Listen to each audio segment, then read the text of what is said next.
Assalamualaikum warahmatullahi wabarakatuh. Perkenalkan, kami dari kelompok 7. Saya sebagai moderator Zatara Fatona dan rekan saya Elin Arifah Sabila, Lelu Salsabila.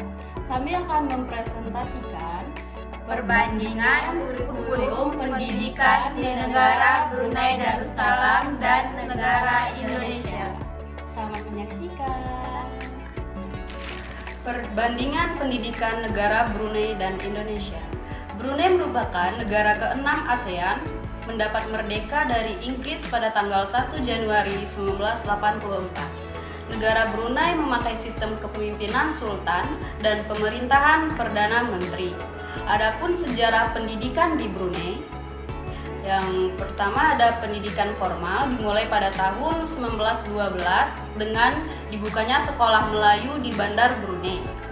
Pemerintahan Brunei menetapkan 3 bidang utama dalam pendidikan, yaitu sistem dwi bahasa di sekolah.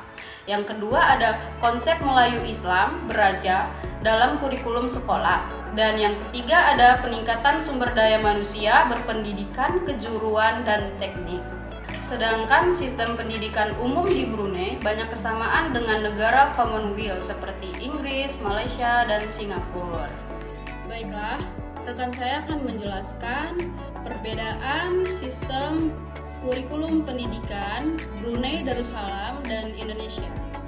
Saya Lelu Salsabila akan menjelaskan perbedaan pendidikan di negara Brunei Darussalam dan negara Indonesia. Yang pertama, pendidikan negara Indonesia dan Brunei Darussalam memiliki banyak perbedaan di antaranya.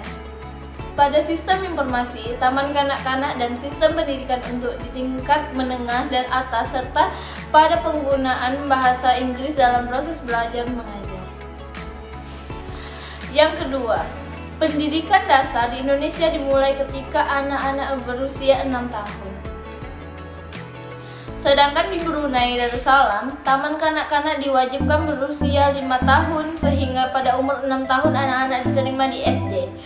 Yang ketiga, bagi siswa yang ingin bekerja dalam sistem pendidikan di Indonesia sejak SLTA sudah diarahkan untuk mengambil ke sekolah kejuruan. Sedangkan di Brunei, sekolah kejuruan baru diperkenalkan setelah siswa tamat SLTA. Keempat, di Brunei Darussalam setelah tamat dari SLTA, siswa memasuki pendidikan pra-universitas selama 2 tahun. Baiklah, saya Elin Arifah Salsabila akan menjelaskan kesimpulan dari perbedaan kurikulum pendidikan Brunei Darussalam dan pendidikan di negara Indonesia. Kesimpulannya adalah sebagai berikut. Pada sistem pendidikan taman kanak-kanak dan sistem pendidikan untuk tingkat menengah atas dan pada penggunaan bahasa Inggris. Dalam proses belajar mengajar, pendidikan dasar di Indonesia dimulai ketika anak-anak memasuki sekolah dasar, yaitu berusia 6 tahun. Sedangkan di Brunei Darussalam, taman kanak-kanak dimulai ketika berusia 5 tahun. Mereka diwajibkan memasuki TK selama 1 tahun sebelum diterima di SD. Bagi siswa yang ingin terjun kerja dengan sistem pendidikan di Indonesia, sejak SLTP sudah diarahkan untuk mengambil sekolah kejuruan, sedangkan di Brunei diperkenalkan setelah tamat SLTP.